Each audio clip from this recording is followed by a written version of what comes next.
Hey, welcome back to an Arbor Hub. Today we are talking with David Sheppard. And David Sheppard is an experienced lender, and he is going to help you understand the lending process when you're buying a house. Corinne Hayden is also with us. Corinne Goddard. Say Hi. So, David, we're going to start off and we're going to let you introduce yourself. Thank you. I'm David Sheppard, originally from London, England. I moved to Michigan in 1991.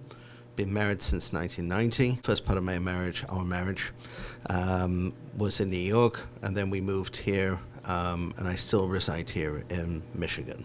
I got involved in lending in 1993, so I have a few years under my belt. And many things have changed, but many things have stayed the same.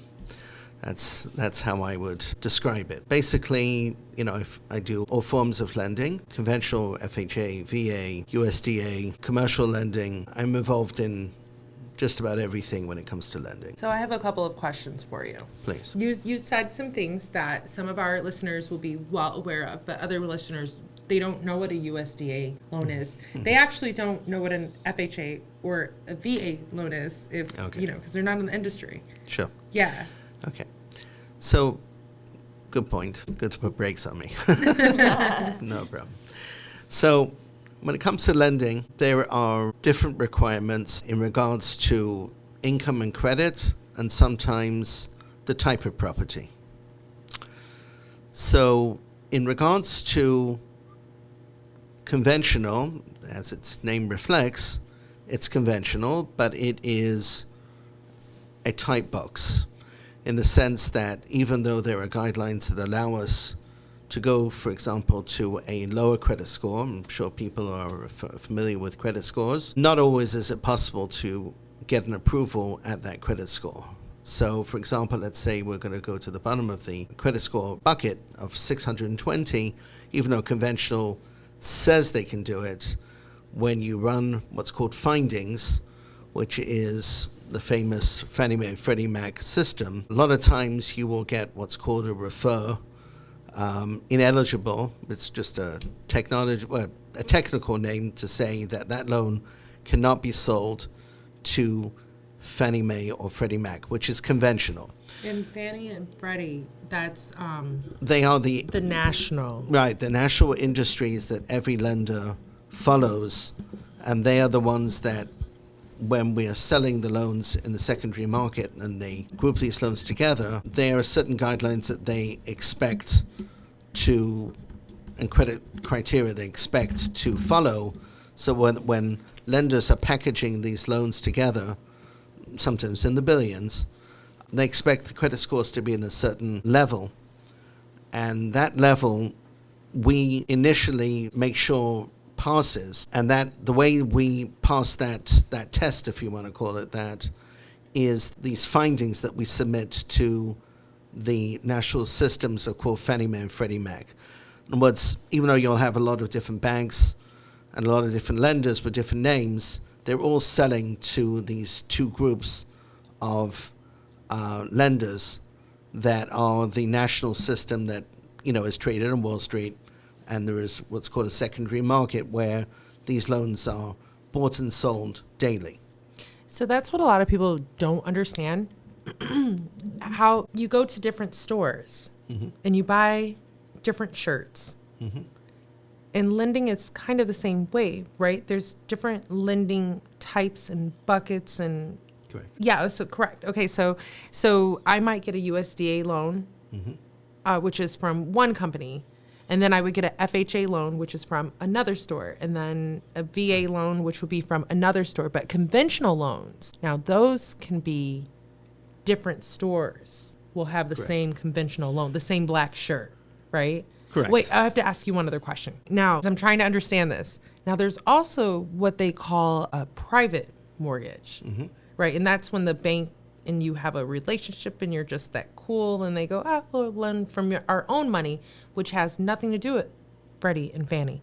But those are very, very exclusive loans, and I've only known a few people who've gotten that connection. Yeah. I'm going to talk about, I will explain a little bit better, FHA, which is obviously a government-funded loan, and it's insured by the government, and you pay a certain fee at closing and monthly to get that loan. And then VA, you have what's called a VA fee at closing. There's no mortgage insurance on veterans loans. So great loan, nothing down, zero down. And then USDA is similar to it and to VA in the sense there's nothing down, but there is insurance, mortgage insurance every month. Now, in recent years, and I would say in the last 10 years or so, we have a thing called non-QM. So non-qualified mortgage. So what happened was post 2008, and everyone had to get their own license number, and the companies had to get licensed, and we're licensed in different states. Myself, we're actually licensed in Michigan, Florida, and Pennsylvania. The non-QM, which is not Fannie Mae, Freddie Mac, the conventional FHA, VA, USDA, okay, is a bucket that was created by the government which doesn't give a certain insurance to the lenders in the case of default. And let's talk a little bit about the history of why that particular loan was promoted by the government and how we got to where we are today. So post-2008, there was a organization within the government that was created called the CFPB. It is has a tremendous authority over all lending in this country. With that, they created a certain form of insurance to all lenders because of what happened with all the loans in foreclosure, and we had 500,000 of them just in Oakland County and Macomb in this state. So I mean, the situation was 500,000. Yeah, 500,000 in Oakland County and Macomb. You know, we didn't have a lot of them here in Ann Arbor. No, we did not have a lot of foreclosures in Ann Arbor. It was hard to find one here. Yeah. So you said yes. Yes. I am. Okay. So Karen, her father, he sold 500 foreclosures a year during that time. He had relationships with the bank before the bubble burst. Right. So he already had the connections, and he had a great time. Do you know Mark Goddard? I know the name. That's Sure. your dad. That's Okay. Corinne Goddard. Yeah. Yeah, you're supposed to say nice to meet you. Hi. How you doing? Yeah, so that's a big volume, and he's really hoping that there's going to be another recession soon. So Well, that's everybody is hoping that something that never is going to happen would happen. I know, but he I mean, was ready even if that it's a time. I don't know if he's ready recession, again.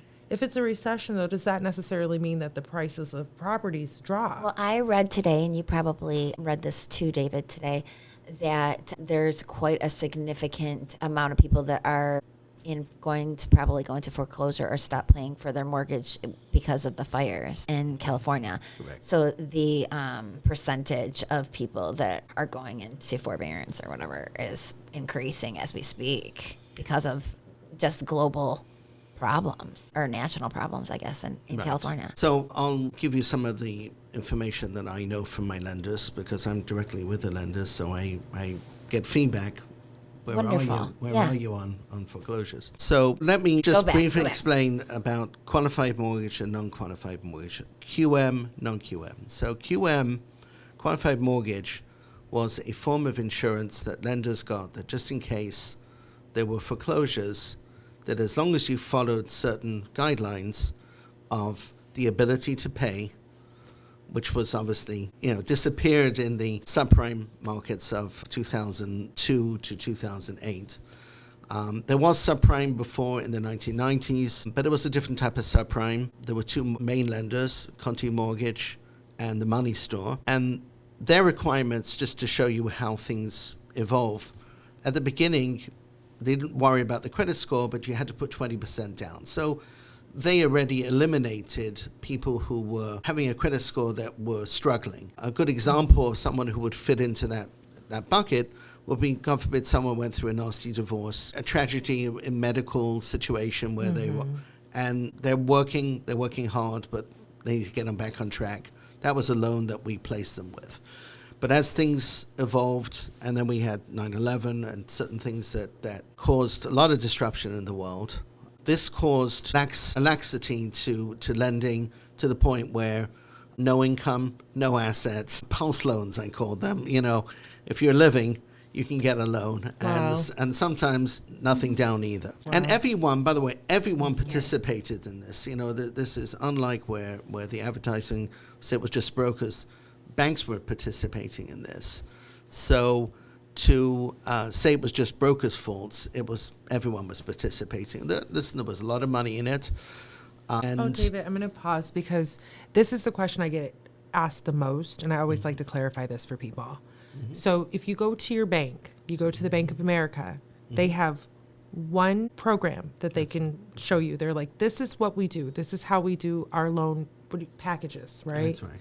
And then if you go to a mortgage broker, Right. they will have access to 20 different packages from different banks and from private lenders. Correct. Okay. And hard money lenders are Correct. yeah. And these are things that are traded on because the lenders take them and then they sell them to Freddie and Fannie. Right. So they have to they have to do everything in line in order that the national government will approve Right. in order to purchase. Correct. And then so everybody has a Freddie and Fannie unless they have a private mortgage through a bank. Is that correct? Yes and no. I'm Well, it's okay. It's not important. Go ahead and finish talking about the other things you're saying. So because of the catastrophic situation we have with foreclosures all over the country, so the CFPB was created, and they created this insurance against qualified mortgage. Again, the primary focus on that program was the ability to pay. So as long as you had a job, as long as or if you were self-employed, we proved your income either for 1 year or 2 years, and you had a certain credit score, you could get a loan through any Fannie Mae Freddie Mac lender, any conventional lender, basically. FHA also had this guarantee, although it had its own insurance for defaults, MIP, and also VA had that fee, the VA fee that you have on top, that was also an insurance on top of the government's insurance. Because of the restriction in lending, the CFPB actually hired someone to create a different product that would fit perhaps more liberal underwriting that would help, for example, investors buy not just 10 properties, but be able to expand their portfolios. So today we have the DSCR loans that you've probably heard about, the debt service credit loans. They're still a little bit restrictive in the sense of down payment. I think the most of them are at about 15% to 20% down. Some are at 25%. And they want, although they will entertain new investors who have no experience, most of them want someone with experience. It's a very, very popular loan. I'm able to do those loans in many states, even states that I'm not licensed in. And I'm assisting people in New York, in different places where I have some influence. So let me ask you then. I have a few questions. Let me figure out which one I'm going to ask you. Okay, so this is how I'll do it. So with VA, do I need a down payment? No. With USDA? No down payment. Okay, in USDA, though, I have to buy in a certain area. Correct. It's got to be in a more rural area. So Ann Arbor may have some areas that have that may be approved for USDA. Definitely when you go up north. Yeah. I mean, areas outside Traverse City, probably Mackinac Islands, those would all be USDA. There are other issues when you get into places like Mackinac Islands because it's a 100-year lease of the land. You have to find lenders that are that understand places like Mackinac Islands. We've lent in Mackinac Islands. That's how I know. I have clients that should be up there. a tag on this podcast. # buying a house in Mackinac That would Island. be so fun. I want one. There is new construction going on over there. I'm very involved in Mackinac Islands. Look at her face. There's new construction. Yes. I'm sure that's in the millions, right? No, To be able to some get of it in. is more reasonable. Stop right now. Everyone's gonna be Airbnb. There has to be. There's gonna be There's rules. restrictions. There's No, gonna be there's rules. there's restrictions on Airbnb in Of Mackinac course, Island. there of are. course. I would think. Yeah, the city has. I'm always thinking, hey, I can Airbnb it, and then it will pay my mortgage, and then I'll have a house on Mackinac Island. Yeah. But You could buy it and you can do like a summer rental or something yeah, like that. you could have it rented all summer. I bet. But You can. So Mackinac Islands, I've actually been in the newspapers. You can look that up on the internet. You can see my name. I've done work on the islands on numerous occasions. It's my new goal. Oh my gosh, David! There you go. So You're her lender. For sure. So it's an island that you get coverage very quickly. Everyone gets to know each other. And a number of my clients, one in particular is the doctor actually for the airport on the island. So he gets me involved quite often. And That's really nice. My friends are pilots, and they flew into Mackinac Island and landed on the island. How fun is that? Yeah. So his house is actually right by it's at the bluff. It's right the by airstrip. Right by the airstrip. And, well, I could go on and on about Okay, that, so let me ask you about some of the other ones. Wait. What's the starting price at the building on Not so much. Those Not so much is relative. I Let's know, start there. not so much for who, David? I would say 500,000-600,000. Oh, that's a lot. But okay. I was told by someone that there are some starter homes that are 200-300. I don't know how large they are. But there is one area that they are trying to bring in some of their workers, and they want the workers to buy homes over there. I can Build a duplex or a And just sell triplex. real estate. I can be a worker on the island and just sell real estate. So there are tremendous benefits to living on the island, and there are special memberships. For example, when I go into, and I've taken the city hall over there to do events, I'm only charged $50. Oh, Okay, so can I it's go with normally- you next time? A friend of mine just got married there. It is so that is a dream. People that live in Michigan get Mackinac Island. People that don't live in Michigan, they don't know like the wonder of Mackinac Island. Mackinac Island takes you back in time. My mom and I thought it was so cool to stay at the Grand Hotel when I was a kid and to like explore and pretend that we were like part of. You're making me want to go. Oh my god! I want to go. I mean, I've been there before, but my daughter hasn't been there. It's So- expensive, but it's fun. Yeah. So it's expensive. It's going you to have no Disney World. cars, Is it you Disney have- World So- price or so Ohio it's- price? It's I- Disney World price. Okay. So when I go out there, I actually go through one of the residents, so I don't have to pay to go into all the museums and all the rest of it. So I have some David has a privilege. There's like cute little nichey things on the main street, and it's only horse-drawn carriages and bikes. So I will say this, David, I believe that you have an earned privilege because I have had the pleasure of working with you before. You are a very kind gentleman, and you are really good at what you do. So I can imagine people saying, "Oh no, David, please, just come and hang out with us. Thank you so much." Like it is an earned, it's merit pay. Okay, his love time that. in Mackinac Island, merit pay. This is David Sheppard. I'm from Great Lakes Mortgage Brokers in Southfield, Michigan. I also have two other companies. David Sheppard Inc. is my insurance company, which is property and casualty, and I do some other consulting work also for in general for real estate. Okay, Thanks, David. You're welcome. Glad to have you here today. thank you. Thank you. Wait, look, 1, 2, 3. And later on, we'll be back with another segment from the David Sheppard series. Yay!